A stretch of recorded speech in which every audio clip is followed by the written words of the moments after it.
That's the coolest there, right? Thanks. I can't do it for you now, though. Like they say, never give away anything you can sell.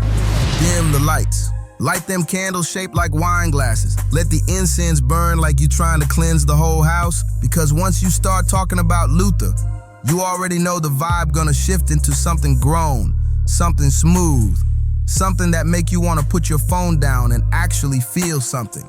But hold on, before we slide into the red velvet, let me go ahead and hit y'all with that Crown Legends hook, the one y'all keep replaying because it hits right between your ribs every single time. When Luther took your song, it stopped being yours. Let's keep it 100,000% real right now. Some artists do a cute little remake, some artists pay tribute, but Luther? Man, when Luther decided to sing your song, he didn't ask for permission. He didn't schedule no meeting. He ain't send no memo. He walked in the studio like, "Aight, this your joint? Cool, it's mine now." He didn't cover records. He confiscated them. He repossessed them like your car payment was 3 months past due. He'd take your lil song, put it in the dryer on low heat, fold it with fabric softener, sprinkle cologne on it, and wear it out the house like he bought it brand new. And what made it crazy? Nobody was mad, nobody had smoke, because he sing it better than the original without even trying to disrespect anybody. He just was that good. Luther wasn't a singer, he was a vocal thief with good intentions. He was what happens when God says, "Let me show out real quick." Dionne Warwick felt the takeover. Brenda Russell felt the takeover. Heatwave felt it, the Carpenters felt it, Aretha's fans felt it. Even the Beatles had to sit up straight like, "Ayo, is that Luther singing Michelle? Who gave him clearance?" When Luther touched your record, everything changed. The atmosphere changed. Your song got baptized. Your song got massaged. Your song got moisturized. Welcome to the list of every major track that Luther Vandross didn't just sing. He rescued, rewrote spiritually, and restamped with velvet authority. And before we go any deeper, thank you to my subscribers. Y'all keep Crown Legends floating, shining, expanding, and upgrading. Like and subscribe. Let's get into it. A house is not a home. The takeover begins. Back in 1964, Dionne Warwick recorded this sweet little heartbreak song written by Bacharach and Hal David. Cute, lovely, a classic. But in 1981, Luther stepped in like, "Yeah, that's adorable. Let me show y'all what pain sounds like when it's got good credit and wears satin pajamas." On his debut album, Never Too Much, Luther stretched that song like yoga class. 7 minutes of emotional hostage taking, 7 minutes of vocal acrobatics smoother than baby hair laid down with edge control, 7 minutes of, "Oh damn, I didn't know love hurt like that." The man sang it like he was standing in the rain with a trench coat and no umbrella while the Uber kept canceling. The way he held the words house and home, that wasn't singing, that was begging, but in a classy way. This is the moment the world realized this man can snatch your song and send you a thank you card for letting him improve it. Like and subscribe. Let's keep going. Well, as a solo singer, I've only had one album, which was called Never Too Much. And I don't know why it doesn't seem sudden to me.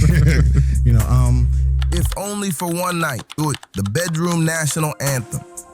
Brenda Russell dropped this gem in 1979. Nice vibe, beautiful tone, underappreciated. But when Luther got a hold of it in 1985 on The Night I Fell in Love, he turned it into the unofficial, "If he put this on, somebody getting pregnant" anthem. He slowed it down like time owed him money. He whispered the lyrics like secrets. He delivered it like he knew you were laying on your stomach, kicking your feet in the air, listening to this song at 1:14 a.m. The way he sang "If Only for One Night" made you feel like that night was gonna change your entire life, your taxes, your destiny. This wasn't a cover. This was a silk robe with a gold chain and dim lighting type situation. If your mama had this on vinyl, she still ain't over it. Always and forever, the Heatwave baptism. Now, Heatwave's original was iconic, legendary, one of the greatest slow jams ever. But in 1994, Luther said, "Aight, Heatwave, let me borrow this real quick. I promise I'll return it better." Spoiler, he never returned it. His version on the Songs album was like a wedding vow wrapped in velvet. He polished it, dusted it, poured honey on it, and blended it on high until it was premium grade romantic syrup. He didn't change the melody much. He didn't need to.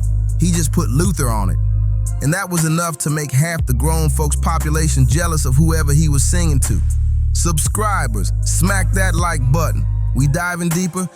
Endless Love, the duet that closed the sky. Lionel Richie and Diana Ross made the world cry in 1981. That duet was huge, massive. But when Luther linked up with Mariah Carey in 1994, the vocal world shook like a washing machine with a brick inside. Two of the most powerful, flawless, ridiculous voices in history on one song. Oh yeah, they were showing off. This wasn't a cover. This was a vocal flex, a luxury duet with gold stitching and imported vocals. They sang like they were trying to out-beautiful each other, but respectfully because they knew we weren't ready. This one charted, this one exploded, this one became a standard. Luther did that. What the world needs now is love, the flip nobody expected. This 1960s folk pop song was cute, positive, soft. Then Luther pulled up in 94 like, what if I made this song sound like warm butter on Sunday morning pancakes? He smoothed it out so clean you forgot it wasn't originally an R&B song. He turned a pop anthem into a soul sermon, not loud and not flashy, just effortlessly perfect. Anyone Who Had a Heart, another Dionne classic reborn. Luther loved Dionne Warwick's catalog like it owed him money. Every time he touched one of her tracks, the ancestors smiled. His version of Anyone Who Had a Heart was basically A House Is Not a Home's Cousin. Dramatic, emotional, impossible to perform at karaoke unless you want embarrassment. He sang this like he was trying to convince somebody not to walk away with his heart in their purse. This man was dangerous with a microphone. Superstar Until You Come Back to Me, the legendary medley. The Carpenters plus Aretha equals already iconic. But Luther said, why do one song when I can fuse two into a heartbreak omelet? This medley is ridiculous, unfair, illegal in certain emotional states. He floated between the songs like he was conducting a choir of broken hearts. This medley is one of his most loved performances ever. Concerts, tapes, radio, everything. When the background singers hit those harmonies, forget it. That's it, you're done. For my subscribers, hit like. We still rolling. The closer I get to you, Luther x Beyonce equals flawless. This duet was a Grammy-winning, tear-jerking, angel-summoning masterpiece. Roberta Flack and Donny Hathaway made the original untouchable. But Luther and young Beyonce, man, they slid on this track like ice. This was Luther near the end of his career, still singing like the mic owed him respect. This song feels like closing your eyes in slow motion. Smooth, warm, perfect. Michelle, the Beatles cover, Nobody Saw Coming. When a lost recording of Luther covering Michelle surfaced decades later, the internet froze. Nobody expected him to be singing French phrases and Beatles melodies, yet he made it sound like a romantic R&B postcard. This was Luther proving he could sing any genre, pop, soul, jazz, folk, whatever, and still make it sound like silk lingerie dipped in cocoa butter. The Luther effect, final word. Here's the truth, Luther didn't do covers. He did rebirths, transformations, song surgery, R&B renovations. He didn't steal songs. He elevated them. He honored them. He perfected them. He moisturized them. He is the gold standard of reinterpretation. Nobody before him, nobody after him, and nobody during his time did it like him. And that's why Luther Vandross stays a crowned legend. Thank you to my subscribers. Hit that like, hit that subscribe, and stay locked in. More legends on the way.